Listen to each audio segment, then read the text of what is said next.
overall, how would you say, I mean, what was your motivations when this thing started rolling? What was motivating you? What were some of the things that you kind of said, okay, yeah, I'm going to do more because I want X, or how did that play out for you?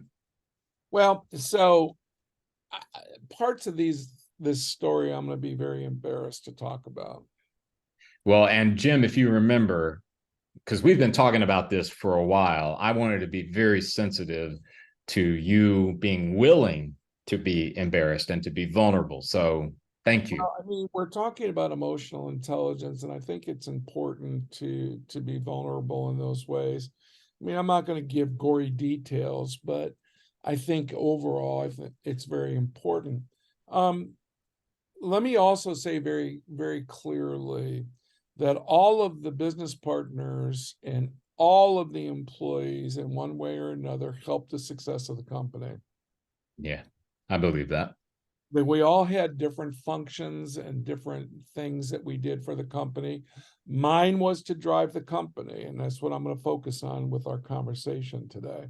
Yeah. Um, when I started off, I wanted to be a multimillionaire. Mm-hmm. I just wanted to be able to have the luxury of not having to worry about money.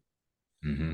And I was relentless to the point of a dictator kind of behavior in pushing certain agendas.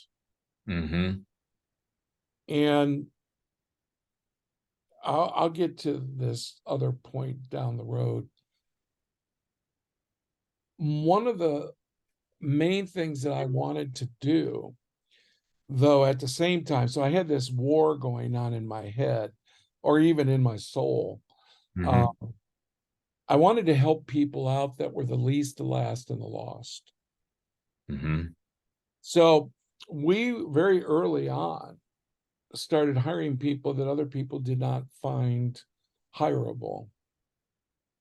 So we hired at times prostitutes and heroin addicts and worked with them to get them clean. And we have a lot of success stories. Mm-hmm. I hired ex-offenders, not the kind that would be a problem for people, but the kind that were not given a chance. Right. We hired people that didn't look like me. Mm-hmm. And we did that intentionally. Um, did it always work out the way it needed to? No. We hired people that had different orientations than us. And this was back in the 80s. Yeah, I was going to say that very much on the quote, I guess if I could say it, the vanguard, right? Yeah, and we hired vets. And we hired people that didn't talk like us and didn't expect them to do that. None of the people we hired did we expect them to act like us. So if I can kind of pause there for you, I'm curious. Um, what was the motivation, the intentionality about that? Because that's very intentional, right? I mean, you don't just say, "Oh, look, we've got people here that don't look like us. Isn't that cool?" I mean, where did that come from? Well, can I segue back to something? Yeah, absolutely.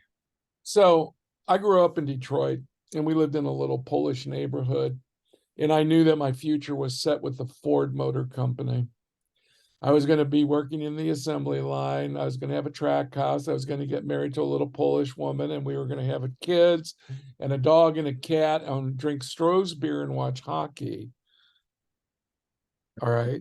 On Yeah. Saturday afternoon. Okay.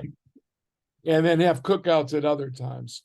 Well, my parents in 1961 went down to Cobo Hall, which was downtown, Right. and they watched this guy. They were two rows back, and they watched this guy that started off by saying, "I have a dream."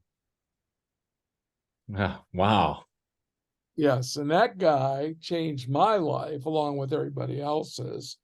and the fact that my parents decided in almost 2 months to just move to the inner city of Detroit.